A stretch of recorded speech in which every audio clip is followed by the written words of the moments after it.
संजीवनी medical training centre संचलित श्री वीरभद्र प्राथमिक आश्रमशाळा बारादरी येथे संस्थेचे अध्यक्ष ॲडव्होकेट मिलिंद फुंदे सर यांच्या प्रमुख उपस्थितीत पालक मेळावा आणि दीपावली फराळ वाटप कार्यक्रम घेऊन विद्यार्थ्यांना दीपावलीच्या शुभेच्छा देण्यात आल्या। या कार्यक्रमात NTV न्यूज जिल्हा प्रतिनिधी नंदुसिंग परदेशी यांनी श्री वीरभद्र प्राथमिक आश्रमशाळा ही उच्चतम दर्जाची शाळा होईल अशी ग्वाही दिली।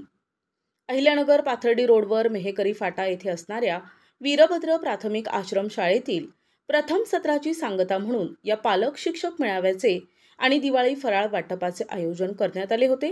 या कार्यक्रमासाठी प्रमुख पाहुणे म्हणून रणरागिणी फाउंडेशनच्या अध्यक्षा रोहिणी पवार, कृषी विभाग अहिल्यानगर, एरिया मॅनेजर देविदास ढगे, विश्व हिंदू परिषदेच्या समन्वयिका प्राध्यापिका जयश्री पोटे तसेच नंदुसिंग परदेशी यांच्यासह गर्जे मामा, नवनाथ बटुळे, धोंडीराम थोरात, राजेंद्र गवळी, सचिन पंदारे, कैलास पवार, प्रशांत भोसले, वंदना थोरात, ज्योती जाधव, अनिता दहीफळे, रोहित पवार आणि शाळेचे सर्व शिक्षकवृंद तसेच मोठ्या संख्येने पालक उपस्थित होते।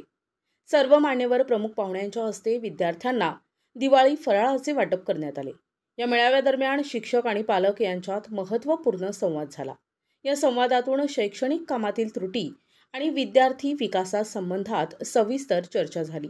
या सर्व पालकांनी सहमती दर्शवत सहकार्याचे आवाहन केले। शिक्षकांपैकी दहीफळे सर यांनी विद्यार्थ्यांच्या उज्ज्वल भविष्यासाठी पालकांचा सहभाग महत्त्वाचा असल्याचं मत व्यक्त केले। कार्यक्रमाच्या शेवटी संस्थेचे अध्यक्ष ॲडव्होकेट मिलिंद फुंदे सर यांनी सर्व पालक आणि मान्यवरांचे आभार मानले।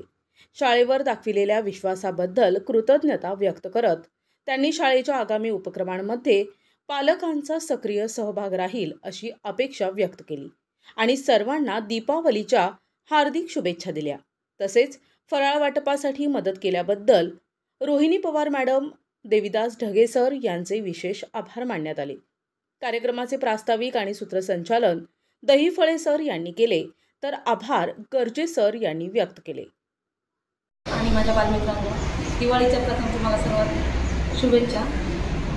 धन्यवाद। तर या पालक मेळाव्यात तुमच्या गावातील जे प्रतिष्ठित व्यक्ती असतील, काही समाजातले मान्यवर तुमच्या ओळखीचे असेल, त्यानंतर एवढंच आव्हान आमचं आहे की तुम्ही जास्तीत जास्त विद्यार्थ्यापर्यंत समाजातल्या मान्यवरांपर्यंत आमची शाळा पोहोचावी आणि एक छोटासा हातभार या संस्थेला या गोरगरीब विद्यार्थ्यांना लावावा असे मी तुम्हाला विनंती करतो आणि माहिती करण्यासाठी प्रयत्न करत आहोत। कारण मार्केटमध्ये जी बाहेरच्या बाजारात याच्यात जी स्पर्धा निर्माण झालेली आहे शिक्षणाबाबतीत, पालक जे मुलांसाठी क्लास लावा, कुठे हे करा, सगळं आयुष्य मुलांसाठीच घालतायत पालक। तर त्या पद्धतीचं बाहेरच्या मार्केटमध्ये स्पर्धेमध्ये आपले मुलं टिकले पाहिजे, कुठेही कमी नाही वाटली पाहिजे मुलांना की बेसिक शिक्षण असेल हे असेल, आपले मुलंसुद्धा त्या स्पर्धेमध्ये जाणार आहे त्याची काळजी आपल्याला घ्यायची।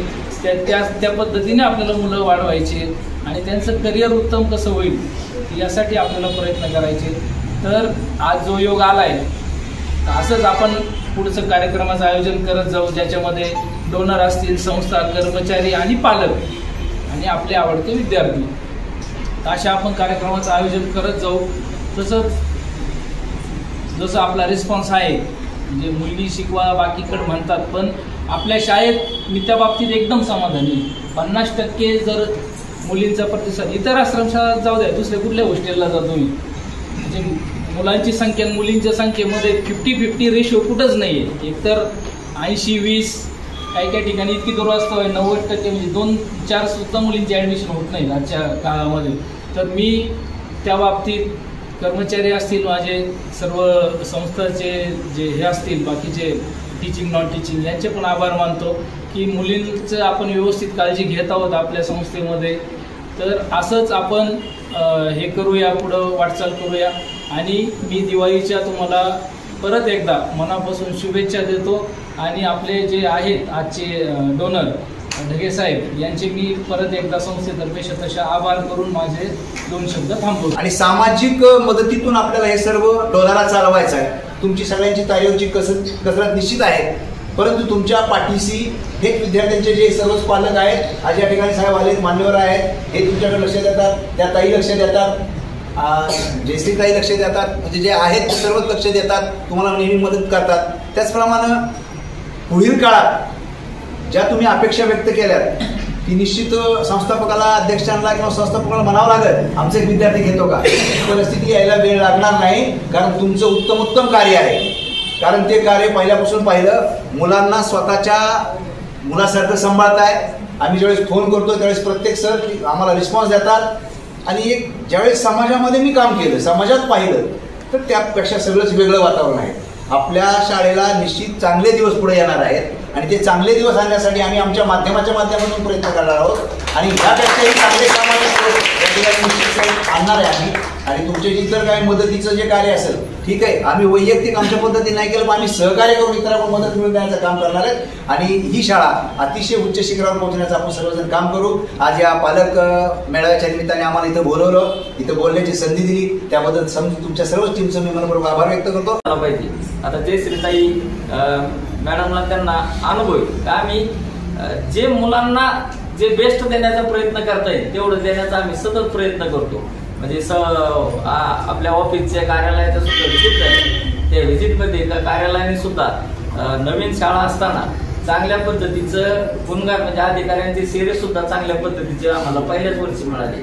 म्हणजे यामध्ये संस्थेचं आणि कर्मचाऱ्यांचा समन्वय या शाळेमध्ये चांगल्या पद्धतीचा आहे. दादाने सांगितल्याप्रमाणे ह्या जुन्या पद्धतीचा पूर्वी जो आश्रमात म्हणून शिकत होती, आजही तोच प्रकारे फक्त त्याला नवीन वळण आलंय. गोरगरीब काही भेद नाही, जातीपातीचं काही भेद नाही सगळ्यांनी. आणि फक्त जाता जाता मुलांना एकच सांगतो, जेव्हा सुट्टी आहे, छोटे छोटे धुराचे फटाके असतात, धूळ डोळ्यात वाजतो, हात वाजतात, घरी गेल्यानंतर फटाके जपून वाजवायचे. आणि सगळ्यांना दिवाळीच्या शुभेच्छा देतो.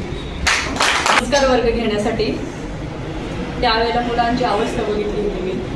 तर अक्षरशः त्यांना राहायचं कसं, त्यांचे कपडे कसे असायचे, अस्वच्छता वगैरे.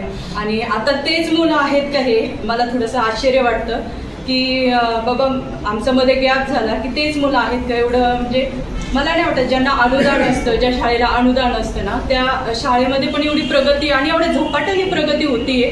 मी आज बघितल्यानंतर मला आश्चर्य वाटलं. आणि ह्या मुलांचं सुरुवातीला बरेच मुलांना लिहिता वाचता येत नव्हतं, पण आता शाळेमध्ये एक्स्ट्रा ॲक्टिव्हिटी घेतात. आणि त्यांचे शिक्षक मला आत्ताच सरांनी सांगितलं ना, त्यांची नाईट क्लास पण सुरू केलेले आहेत. तर मला वाटतं ज्यांना येत नाही शिक्षक म्हणजे लिहिता वाचता येत नाही त्यांच्यासाठी हे क्लासेस आहेत ते. तर मुलांना सर्वांना मी दीपावलीच्या हार्दिक शुभेच्छा देते. प्रतिनिधी नंदू परदेशी, NTV न्यूज मराठी, जामखेड, अहिल्यानगर.